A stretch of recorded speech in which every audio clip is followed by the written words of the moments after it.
to be kind of there we go, got it. There's lady's voice.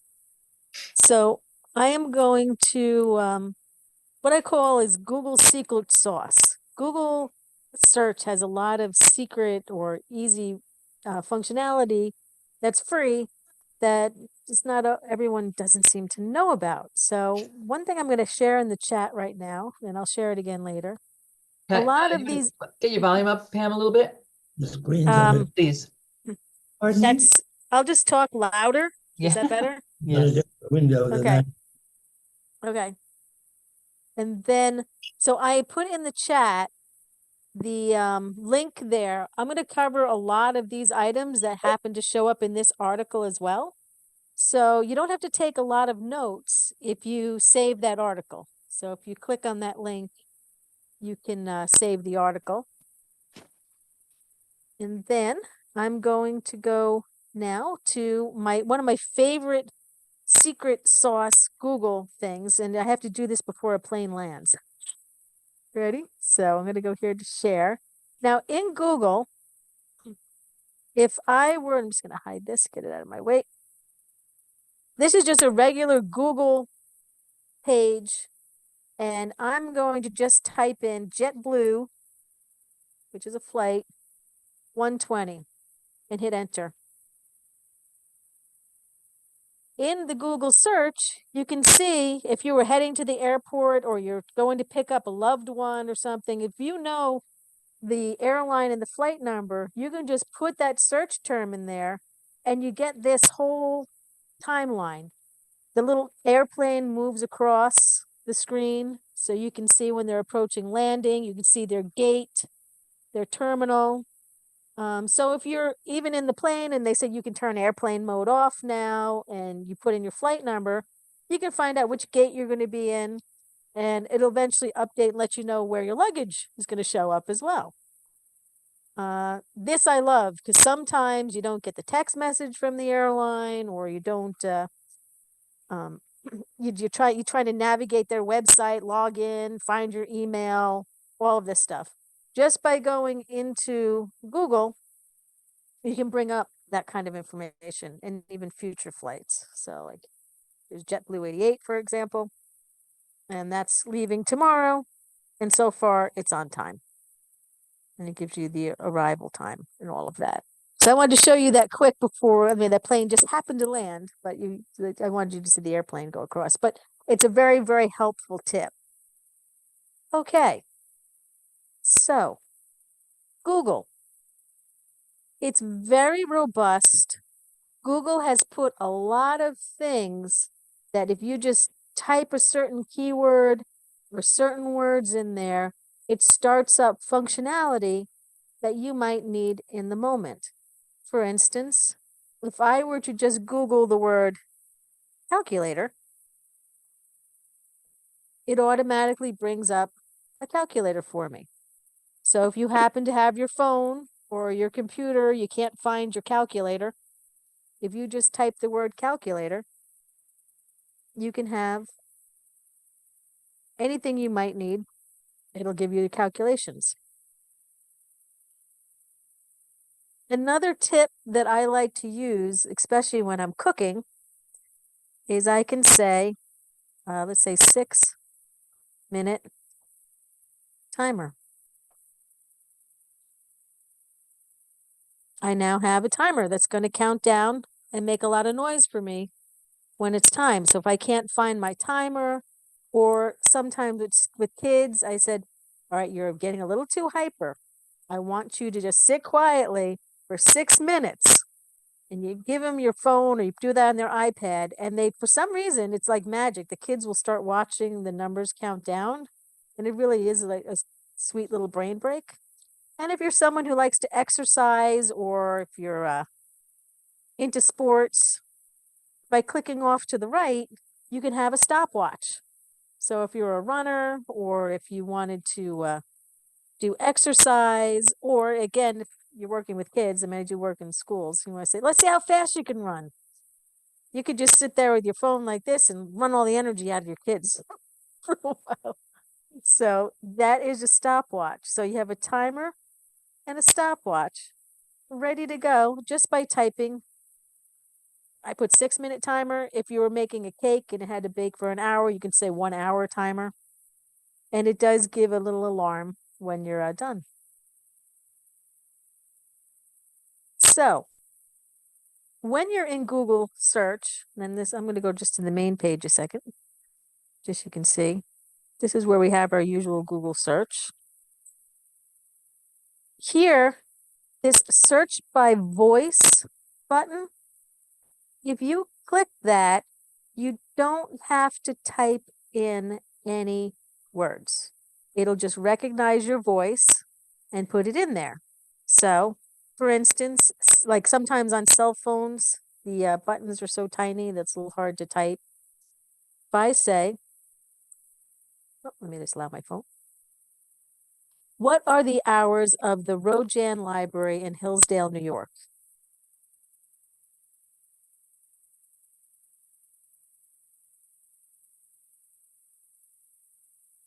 Okay, so I can find that out quickly and easily.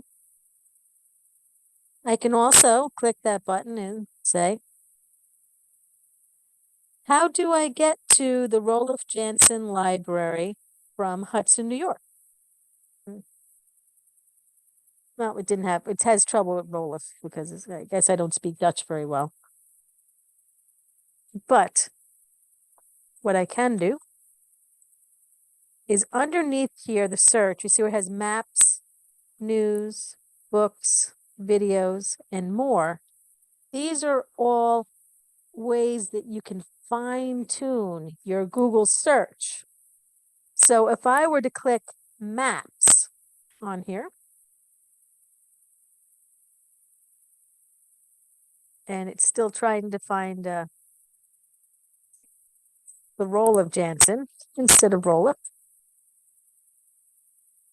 There's Jansen Library. There we are. And I click that, it'll bring me into the Rojan Library. Well, actually, literally, there's a nice picture right there on their website. And it will show me the Rojan Library. Wait a second, I got a few windows here. I'm just going to make this smaller. Here it is. So it shows me that it's here. It's off of Route 22. Over to the left, where it has layers, if I click that, I can change it to terrain or satellite so I can look down on the actual house. Sometimes this is kind of fun to do on your own house. You kind of check the roof, see how it's looking from the sky. You can check traffic. So if I was trying to go into, say, New York City or to Hudson, and I wanted to see what the traffic was like, or if it seems to be bad weather and I'm wondering, well, how's the Taconic doing? It's gonna slide out a little bit. You can see live traffic. Green is fast. Yellow means there's a slowdown. And pretty much everything's nice and clear. But I'm just going to go all the way down to where it probably is not clear, which will be down in the New York City area. Let's scroll down here. There we go. So here's some yellow here, falling as yellow. Over here at 684, we have some traffic. So you can get a live traffic update of your area and where you're traveling to. And I use this when I'm driving on the Taconic. And I'm like, oh, there's been a lot of wind. Trees come down on the Taconic all the time. I'm like, let's see how the Taconic's doing. Is there any slowdowns? And if I see a lot of red on the Taconic, I'm like, maybe I should wait it out and see when I really want to head to the Taconic. Okay. Now, if I wanted to get directions, and this little side panel here comes in and out so I can see the whole map, I can select directions. And I'll say, let's start from Walmart in Hudson. Guess it's actually Greenport, but I'll say Hudson. There we go. Walmart Supercenter. Then here, it shows me driving directions and how to get there. And I can choose which route I want to take. It gives me a couple choices. And it gives me the fastest route as the top one. So if I pick that, it'll give me turn-by-turn directions on how to get there.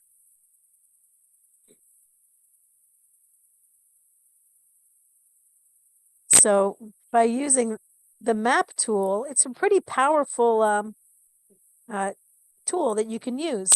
And if you're running it and you start this direction, you say leave now, if you're in your car and you don't have a GPS navigation, say inside your dashboard or whatever, you can use this and it'll read it out loud. It says, up and turn left at the next light. And it'll tell you at the 2 miles, get off exit 88. So it'll do that for you. Now I'm going to pause a moment because I see there's some chats in here. The click on the layers was over on the left-hand side. My screen was reversed. I probably did right, but it's actually on the left-hand side. Okay, and it's a normal click. It's a normal click to go back through those different. Good question. Okay, so now I'm going to go back to our main Google page. And as you go deeper in here, you'll see you can find even more restaurants in the area where you happen to be. I've done a huge class in the past, usually in the summertime, on all the deep things you can do with Google Maps in order to plan your travel and plan trips, restaurants, and all that. And we may repeat that in the future. So I'm not going to go too deep into maps. I just wanted to show you the really important parts, which is how to get around using it. Now, usually, if you do a Google search report, and I'm going to search for George Washington. Here are some results from the search. Sorry, my phone heard me. So I'm going to say George Washington Bridge, right? And I want to find out information about the George Washington Bridge, but I'm getting all history stuff and I'm getting stuff about things I want. I heard something happened on the news about the George Washington Bridge, and I only want Google to show me articles from newspapers, magazines, blogs. So here in those secret buttons here, we had maps here. If I click on news, it will only give me hits that are news reports. So if you're like, I thought I heard something about so-and-so, in the elections or whatever. And you don't want to get the history and you don't want to get websites. You just want the news. You can click on that to have Google just give you news about anything that you search for. Next up, here, where it says images, let's say that you wanted a picture of the George Washington Bridge, or say you wanted, picture of a knitting pattern, you wanted a picture of a particular car, you found out maybe your son or your daughter says, hey, you guess what? I just bought a Ford Taurus 1988, 19, whatever. And you're curious, you want to see what it looks like, and they haven't sent a picture. You can put in a specific key, search here. In fact, let's do Rojan Farmers Market. And I want images of the Rojan Farmers Market. Whoops, went back to George Washington Bridge, excuse me. Rojan Farmers Market. You'll see here that now I have a complete page that's all just pictures of the Rojan Market. And then as you go further down, it might be a little few things that are kind of related. Then it also gives you suggestions if you wanted to fine tune, like, oh yeah, Jansen Park, that's where it is. So this is an easy way that you can find pictures. If you just want a picture of something from Google and you don't want to go oh, this website might have a picture, and then click on it and then look through it. And nah, not what I'm looking for. You can fine tune it that way. Now, if you were going to use a picture, say for a newsletter, a brochure, and you really want to be mindful of copyright. You want to make sure that you're not borrowing or using a picture that maybe the artist or the photographer should be paid for. If you go over to Tools over here and click on it, you'll see that another little secret menu shows up where you can pick the size of the picture, whether you want a really big one if you're making a poster. You can pick what colors you want the dominant picture to be. You could say what type. Do you want it to be clip art or line drawings? And here, this is key, usage rights. So if you wanted Creative Commons licenses, which means that you're allowed to use it for personal use, or if you're interested in commercial because you want ones that you can pay for and legally use, you can sort these pictures as well so you don't fall in love with a picture and go, oh boy, I got to pay $23 or, pay money for it.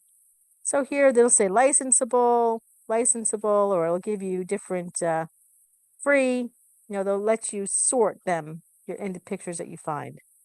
And I'm going to show you under type. Let's do clip art.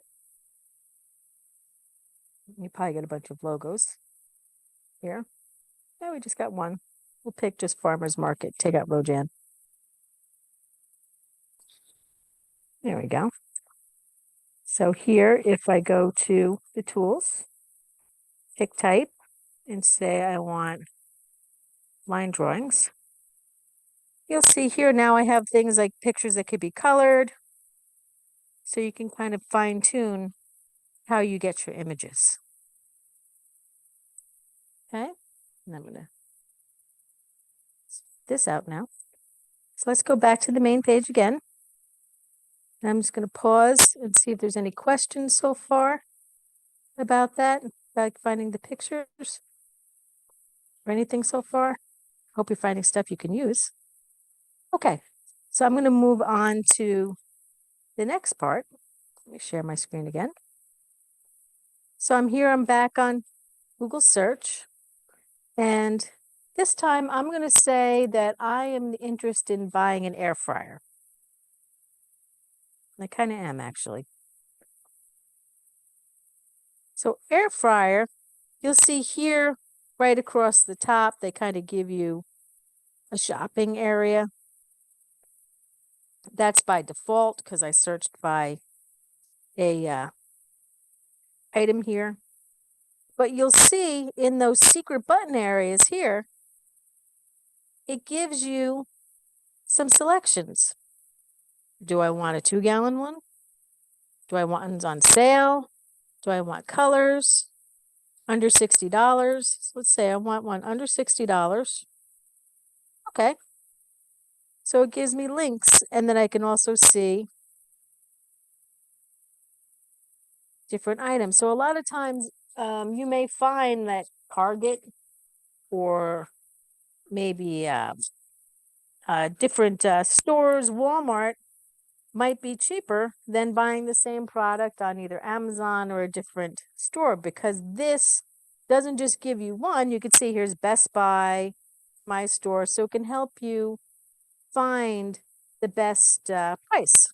And you can even filter by Get It Fast, small businesses. So if you don't want to buy from a big box store and you want to buy from a small mom and pop, you can sort by small business. And you can pick finishes.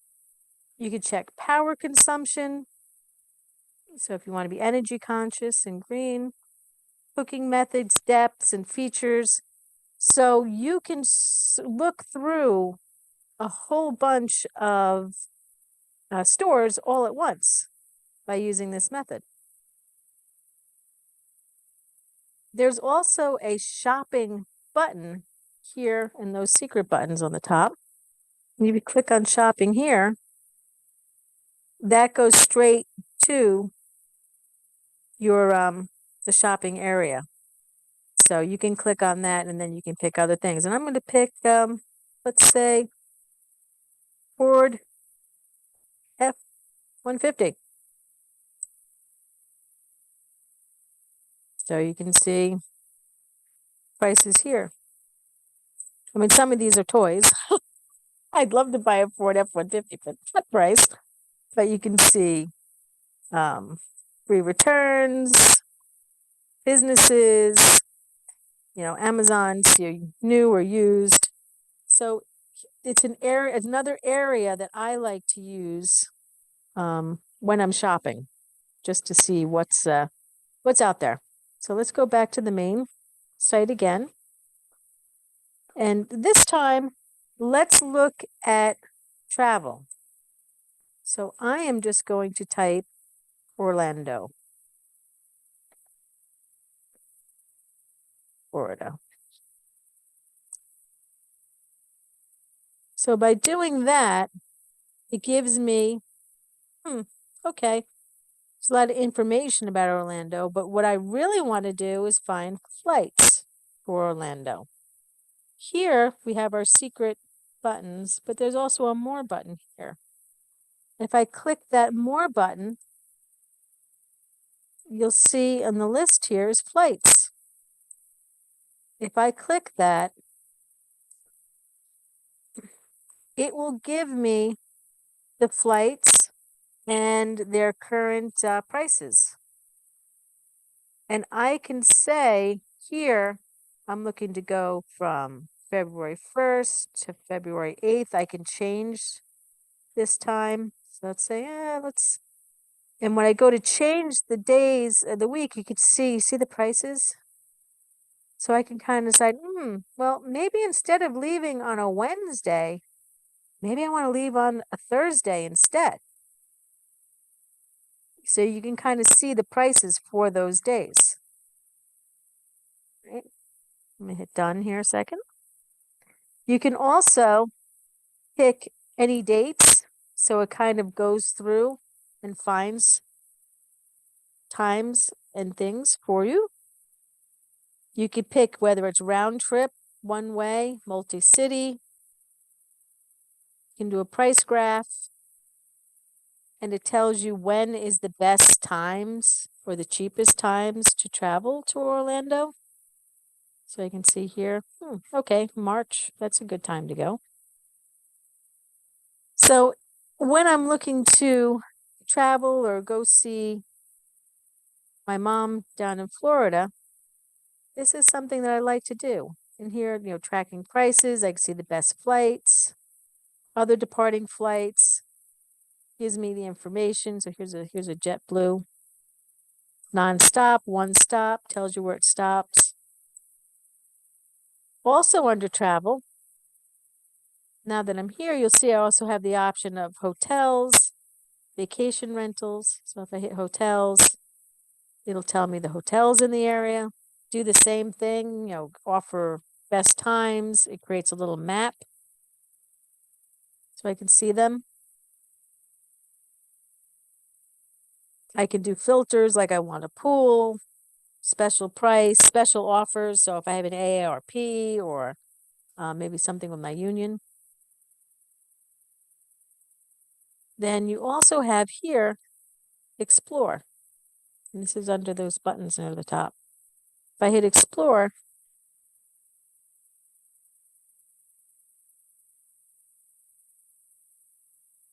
this also gives me some suggestions of, well, I'm looking to travel, but maybe I want to go to New Orleans instead during that time. Look, $667. Or Miami's even cheaper. Maybe mom can come down to Miami. We can hang out there. So this is a way you can kind of be your own travel agent. And that's one that I do enjoy and I do use a lot. Okay. Now this could also go into vacation rentals, a bunch of things as well. So, but we're not going to go that far. So next up, if you follow the stock market, wait, there's a question in the chat. Does the browser matter? That's an excellent question, Noelle. No, it doesn't. It does work on any browser you use, just as long as you're going to google.com and working from there. So if you're using Safari, it's fine. If you're using Firefox, it'll work. Chrome, Edge, it's all going to work. So excellent question. Okay. So the next thing I'm going to do here is I'm going to ask Google to please translate to, we'll say to Spanish. Now by doing that, I now have this quick little window here. So if I was traveling and I needed to quickly translate something like, where is the best library in Columbia County, New York? And so you'll see over here on the right, and I'm just going to stop sharing a second so I can share with sound so you can hear this. Share. Screen. Maybe it does that by automatically now. Share. There we go.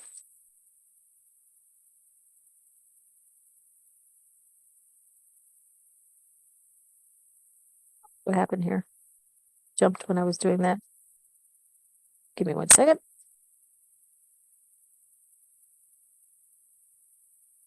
Say translate to Spanish. There we go. You say good evening, everyone. Okay. So it gives me both the masculine and the feminine. So if I was talking to a bunch of ladies, if I click the listen button, it will play it out loud for me. It'll also play the English for me. And if I use the microphone here, I don't have to type. I can say, can you please tell me where the nearest Italian restaurant is?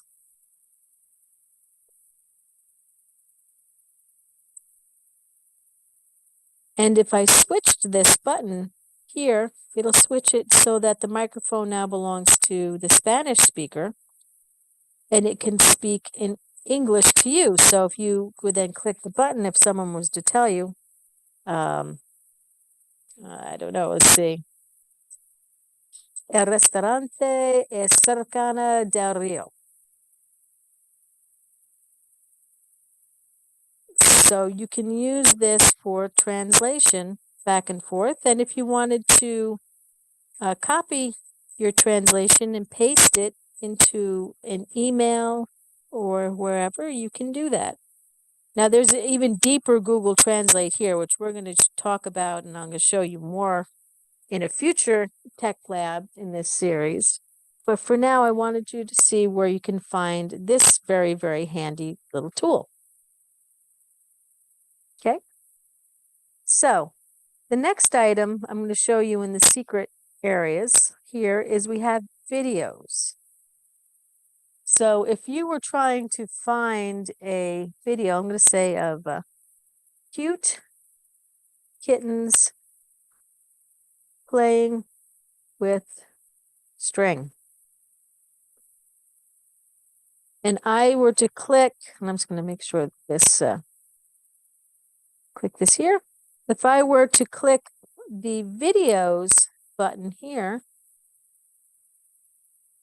it will only give me videos of cute kittens playing with string.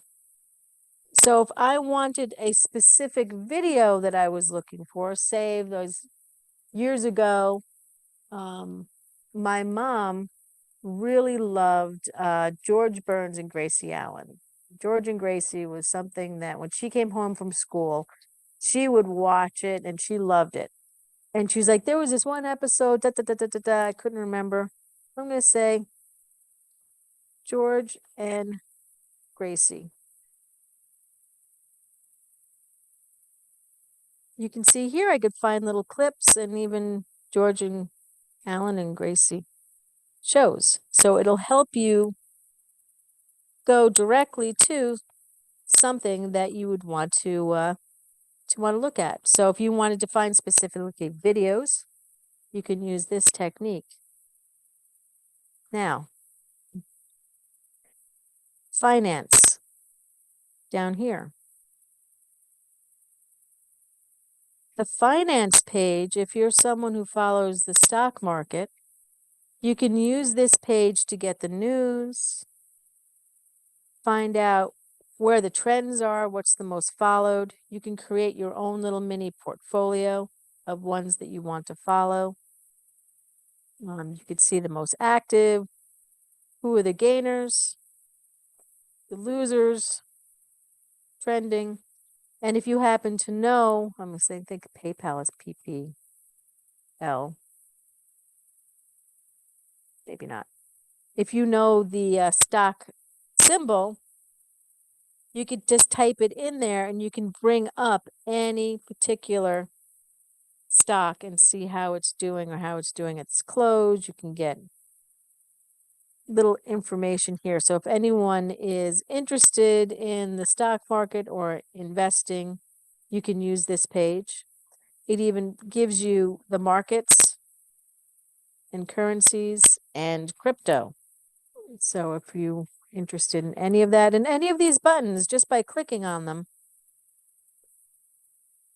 you can get some pretty deep information here. So this is another area that you can find some interesting stuff. Okay, so I'm going to go over to here on the right. This little gear gives you all of your Google apps. So when you're using any of these Google items, you can see there's a quick way that you can see all of the Google products that are available and some through the search. So here's our Google Shopping that I just showed you. Here's the Google Translate. Here's Google News. So this can bring you to any of the main pages that you might look for. Okay. So I'm going to go back to the main Google.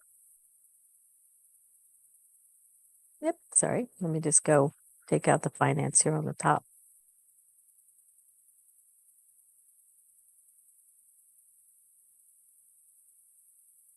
There we go. Now, Google has something new that's come out in the past year. And we're going to do a series on this, or, part of this series. We're going to do a whole session on this. I think it's the finale. It's what we're going to be doing. And it's called generative AI, or like sometimes you hear it called Chat GPT. And we'll have a big discussion on this. And that is here when you type Bard. This is a way that you can, instead of using the Google search, you kind of generate things that you might need or you're looking for. So I'm going to say, please create a recipe for my ingredients. Oh, I can't spell tonight. Let's say apples, butter, salt, chocolate, and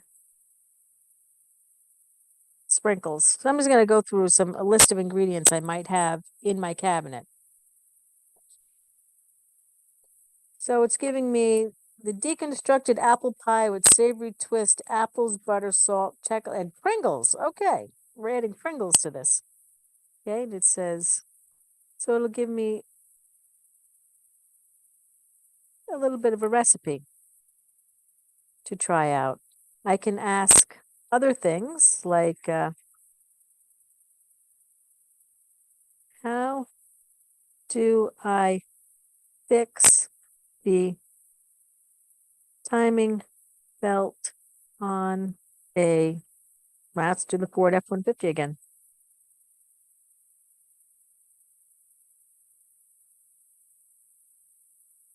It'll take just a moment.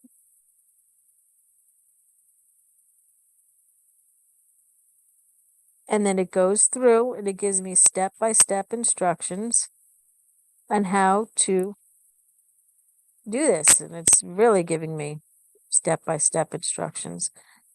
So we'll go deeper into this generative AI, how it creates instructions, how it does all of these items for you. But if you ever have a question, I sometimes lately, instead of using a Google search, I've been popping over to Bard and just asking something. Because this, for me to find information like this, it would take me a long time to find just the right, perfect website, where something like this is harvesting information from the best websites and presenting it to me. Pam, that class is on April 3rd. April 3rd. That's the last class. Is And I thought April- it was the last one we're going to Yeah. do. It is. So that one I think is very interesting. Okay. So next up, there is here under more, and again, I'm in my secret buttons here that totally get ignored sometimes.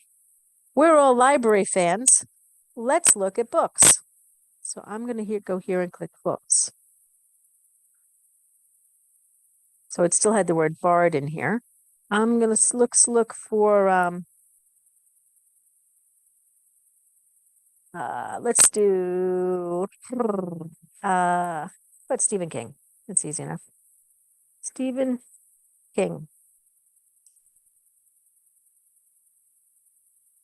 So here in books, when I go through here, it will help me find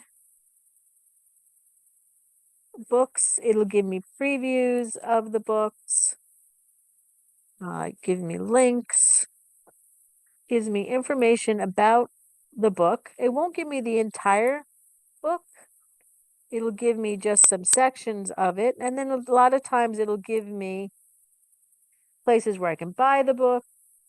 And I use this because I love the library. So here's the find in store. I can preview this book and kind of check it out a little bit and decide, yeah, I do want this one. And I'll add it to my library list. And then I'll go to the Rojan library and say, hey, yeah, please, this I'm looking for this book. I mean, I say Rojan, I know there's other libraries here, but that's my home library. So you can check books out that way. At the top of the list here, you can see I have preview and full view. I could select books or magazines or newspapers. So if I select magazines, I can see magazines where it mentions Stephen King or Stephen King's books.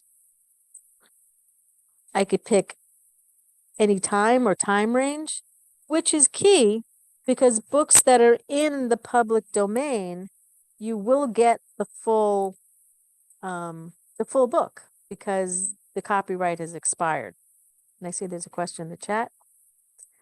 And I do love the Libby app too. This is a watered down version to what Libby can do. Libby is an app that's available through the Rojan library, and that's going to be another one in our series coming up too. That's the next session is on the On Libby? 7th. Yes. Be on library apps. So that And will that- include Libby and any other Mm. library applications that you can take things out. Yes. Books. Videos. And unlike what I'm showing you magazines. here Yeah. with Libby, you actually check it out, a digital copy with your library card. Yeah. And you get to check it out for 2-3 weeks before it automatically returns itself. It's kind of cool. So that's in But 2 weeks, that session. That's in 2 weeks. 2 weeks, yeah. So here, this is where you could find different books. Now, for myself, or if anybody who's a researcher, I'm going to go back to the main website. So say if you need information that's peer reviewed, or say if you're looking for something, like medical journals, because you're doing research. If you type Scholar into Google, you get Google Scholar. This is where you can search peer-reviewed articles or case law, and you can find information. I'm going to do machine translation. Probably machine learning algorithms. So here, by using this, it gives me articles. It gives me who has cited it. So this article here, I could see has been cited by 2,000 people. I can click on that. I can see related articles. And if I click cite, I can actually get the APA citation, Harvard citation. However, if I'm going to be using it for my own reference or for writing or whatever, this is where you can quickly get a citation too, without all of the work usually involved. Right? And you can here pick different times, sort by relevance, or you could sort by date. So if you wanted something more recent. And then here they have little stars. So I can build my own reference library of stars. I can say I can't read this article now, but I can make my own library of peer-reviewed articles here. So this is something I like, because sometimes when you're searching online on Google, you might get a lot of like websites, blogs, opinions, not necessarily peer reviewed or something that is you can verifiably true. There's a lot of junk out on the internet, is what I'm trying to say. So if I'm trying to find information or important stuff that I'm going to go forward with either my research or my life or my health or whatever, I usually tend to go to Google Scholar because I feel like it's a more trusted area to find information. Okay. Is there any reason to use any other search engine? That's a good question. Right now, I used to say only Google, and Google dominates search, mainly because of all these features they have, but 90% of internet searches are currently done on Google. But Microsoft Bing is actually becoming very interesting and very robust. They're throwing a lot of artificial intelligence into it, and it's starting to grow in popularity. For myself, I'm still, I guess because I'm used to it, I like using Google. It is very robust.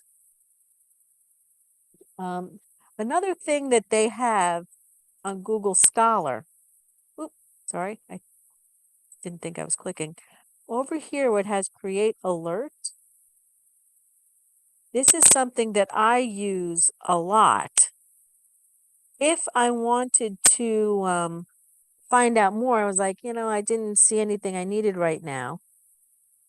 If I say Create Alert and click this, and I'm logged in as my own Gmail address, anytime something new with that subject is published, I will get an email to let me know about it. And I can choose, send me one a day, send me a weekly digest.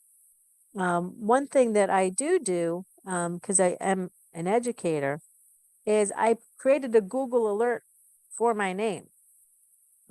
Just because I want to be mindful of how my digital footprint is. And I want to make sure that, one of my students didn't do something silly with my image or said something that they maybe should not have said. I kind of like to know what's being said about me, out online. So I do have a Google alert with my own name. This is maybe part of the cybersecurity portion as well. But I also I'll add things in there, like if I'm interested in prices of Ford F-150s whatever. I could say, give me an alert about anything. It doesn't have to be just scholarly papers. It'll send you alerts. So if it's knitting, or if you're really interested to see when the next episode is, or your next season of your favorite show is coming out, actors, whatever, you can put names in there and create alerts to be emailed to yourself.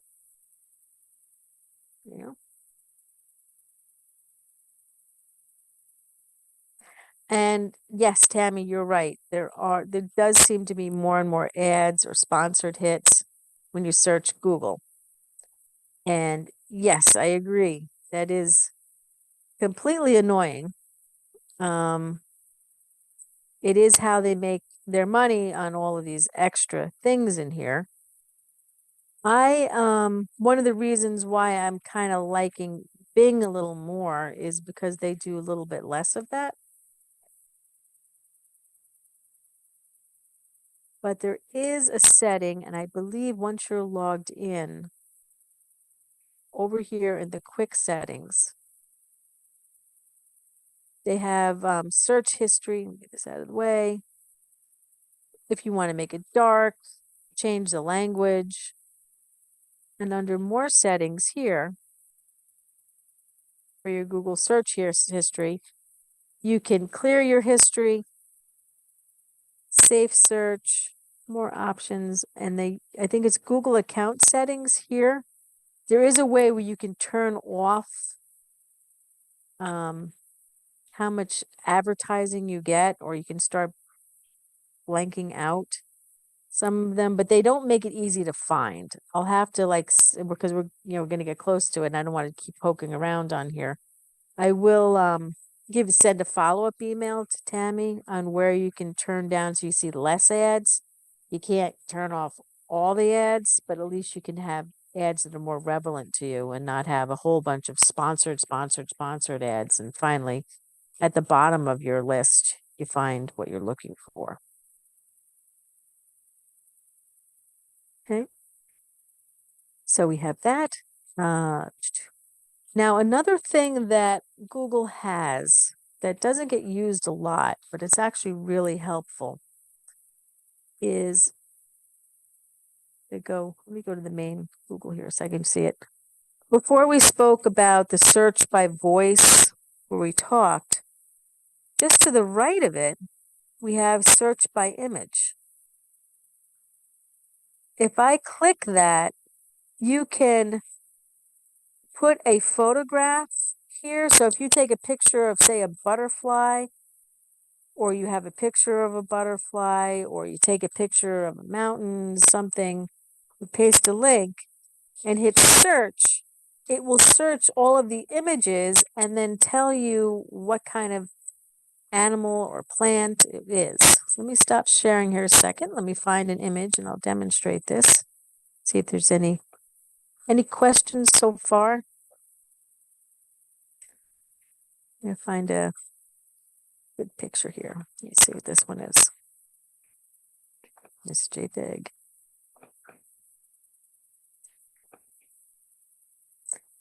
Anyways, let's see. How that work? So here, let me grab that image. Go to File. Pictures. Here. Project codes. There we go. So here we go. Let me get the sharing back on here a second. Excuse me. Share. Okay, so I went through my pictures and I found this picture here and I uploaded it and it gave me pictures of dolphins and stuff. It found the exact picture here that says it's a Bing image of Penguin Awareness Day. Okay. And they says it's an exact match. Then here it gives me other pictures that are similar to it. It gives me the same idea. So the exact match one will actually find me. Oh, this is a nice, maybe I'm going to get the poster. Here's the Bing Awareness Day. So you can use this to find out where pictures came from. I have a friend who had a bookstore, and we found a piece of paper on the ground, and it was an etching that had fallen out of one of the books that she was selling. And we could figure out which book it actually came from by taking a picture of that image, and it showed us the page, and it said, oh yeah, this came out of this book, and then we were able to put it back inside the book that it fell out of. Let's see, there's a question here. You can do a picture of a person. You can do a picture of a person. You can do a picture of a celebrity. You could do your picture of yourself. Anything. And if it can't find it, it will try and give you something similar. So like if it couldn't find the exact image like it did with Penguin Awareness Day, it does give me similar images. If the image has text on it, so say if it's a flyer, you could click that. I think Microsoft Bing is on the bottom here, so we'll use that. It will find the text and I will be able to copy and paste it.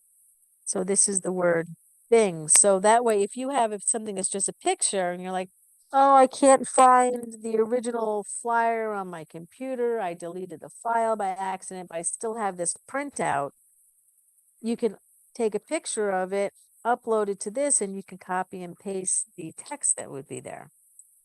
You can also use the translate button.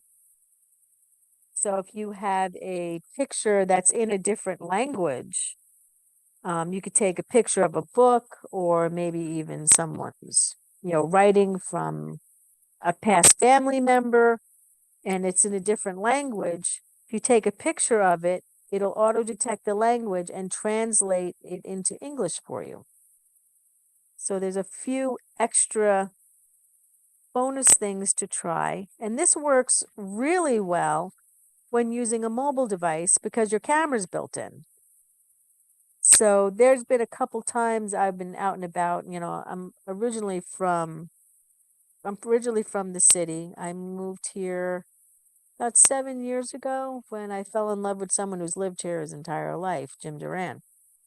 So I'm not really up and understanding what poison ivy looks like, poison sumac, all of these plants that could really mess up my skin. So I had my cell phone with me, and before I pulled any weeds in the garden that I was making, if I wasn't 100% sure if it was a poison something, you take a picture of it, and this would come back and would let me know if it was a poison ivy or something that would give me a rash or hurt my skin. Same thing, with bugs or bees or things I find interesting, or if I see a bird that comes to the bird feeder, I can take a picture of the bird, use this, and it'll tell me what kind of bird I'm looking at. So it's a very helpful tool. So instead of going to Google and saying gray bird, maybe 8 inches, trying to describe textually what I saw, I could use the actual picture of what I'm looking at. So, all right, so I'm gonna stop sharing there.